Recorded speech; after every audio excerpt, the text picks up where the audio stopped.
Is there something in your life that you have always wanted to do? That you always say to yourself, well, I'll get to it when? When the kids are older, when my bank account's bigger, when I have more freedom, when I retire. Like, what are some of the things that you've always wanted to do that you keep putting off? Taking a trip, starting a hobby, enrolling in a class. There's so many things. And not to make you afraid or panic you or to be like kind of dark about it, but at our age, we have lived more life than is ahead of us. And if not now, then when? There's practical reasons that we don't get to some of our dreams, like, maybe we can't afford it. Maybe there's not enough time. Maybe we don't have enough confidence. Maybe there's some fear involved there. Maybe we don't have permission. We feel like we need permission from those around us, depending on what goal it is. There's so many reasons why we limit ourselves from doing the things that we sort of dream about. But this is the time to do it. At our age, 50s, 60s, and 70s, we typically have the most resources at our fingertips, and we are not yet quite limited physically, like we will get. We don't like to think about that, but as we get older, we're going to have increasing limits to what we are capable of doing independently. That's just the truth. I don't like the thought of that either. But this is the time, this is the window in our lives to to make ourselves a priority and to make the goals and dreams that we've had and talked about our whole lives a priority. And I have been thinking about that for myself and have started to do some of the things on my list. And I'm telling you, it's so rewarding. And I wanted to share that with you. Some of the things: learning to crochet, taking a dance class. I want to learn salsa and line dancing, learning how to make sushi, starting to do solo trips and traveling. Eventually, I want to travel the world, but starting small. Those are some of the things that I have been doing in this window of time, and it's exhilarating. And I had to get through a few obstacles first.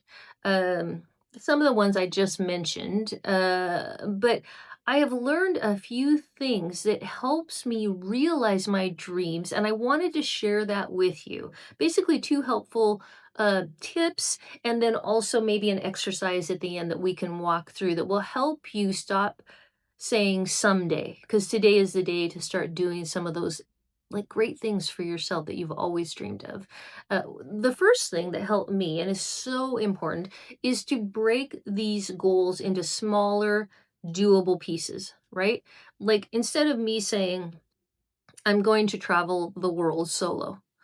Well, that's huge. It takes a lot of time, energy, and resources, and honestly, confidence I don't have yet. Typically, we all need to do baby steps towards something. So, the first step I did was do a road trip with my little dog. You can see her back there on the bed with my little dog to a town about 2.5 miles. 2.5 miles. Yeah, that was a short road trip. 2.5 hours away, and I did a hike. I went to this vegan restaurant, not necessarily vegan, but truly I could never go there with the rest of my family. So it felt special because they're all like typical traditional meat eater type people.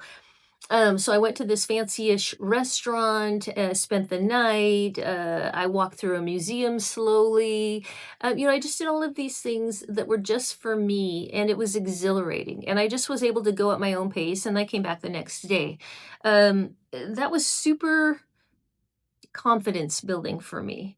Then my next step toward that goal is that I bought a travel journal, and I started documenting some of these little trips, and also in the back making a list of the things and places that I do want to visit and go.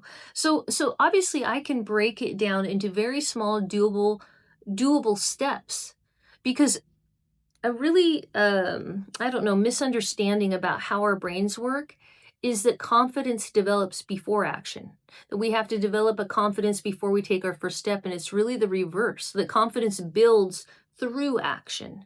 Not that we could just jump to the very end and I'm traveling the world by myself and going to wherever, India or something.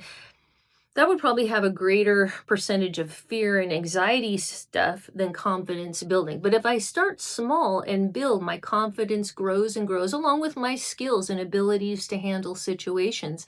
So taking action to build confidence, but taking baby step actions that are very tangible and doable.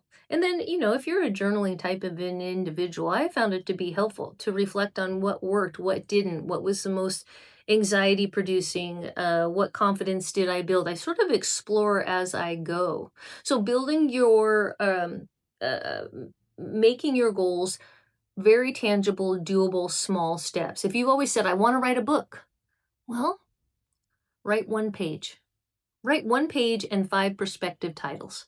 Just start that way.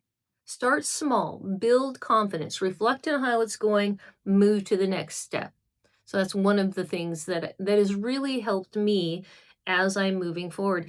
The other thing is sharing these things with a friend. Sometimes a buddy system works very well in this situation. Like, taking a dance lesson really worked better with my friend than me going by myself.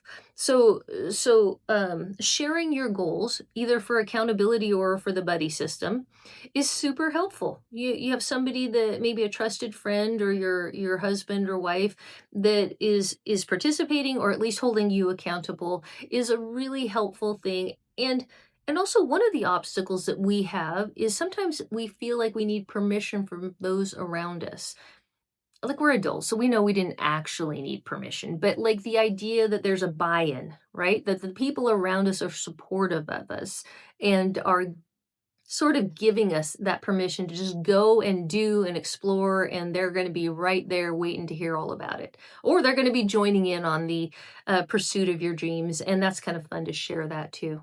So break your goals into small steps, tangible steps that you can do. And then accountability, bringing trusted family and friends in to either hold you accountable or to do the buddy system has been immensely helpful. So I said at the beginning that we would do a little exercise together, and if you're interested in that, it's a super quick three-step process. And I'll try to put the text up if I'm still learning to edit, honestly. So I'm going to try to put the text up here of the three steps. They're very interesting, easy steps. So follow me. Number one is, what was the thing that came to mind at the beginning of this video when I said, what is it that you've been putting off doing that you've always dreamed about doing? So write that down or a few things down. If you want to start journaling and getting a journal dedicated to this, probably helpful, but at least write those things down. All right.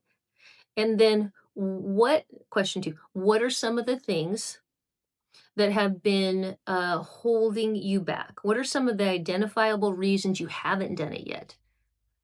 And when you call those into mindfulness or on a piece of paper, a lot of those can be easily challenged and disappear. It's like, nah, I'm kind of afraid to do that. Well, I mean, we've talked about breaking it small steps, doing the buddy system, having accountability, and that confidence comes after action, not before. You can almost get rid of the fear one.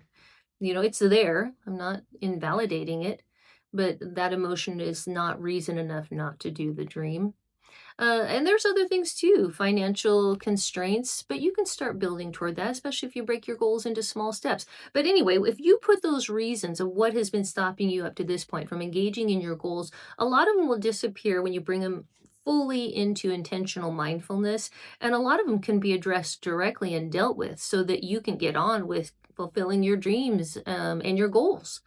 The final thing is to, like I said earlier, that's been working for me is what is the identify the first tangible step that you can take, small, toward that larger goal. Can you break it down into a smaller chunk or two? So those are the three questions to ask yourself. And if you can go through all of those and start fulfilling some of those dreams and some of those goals in your life, I'm going to tell you, it builds momentum. You start to build momentum as you go. So I hope that you join me. If you're an empty nester, retiree, and or approaching that, this is the time. And as you go through and meet some of these goals and dreams, I am telling you, it brings a vitality to life that I would say was missing before.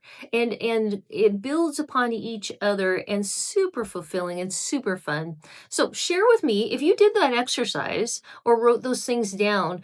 Feel free to jump in the comments and share those so we can support each other and learn from each other. I would love that. All right, thank you so much for listening to my words, and I'm sure we'll be talking soon. Take care. Bye bye.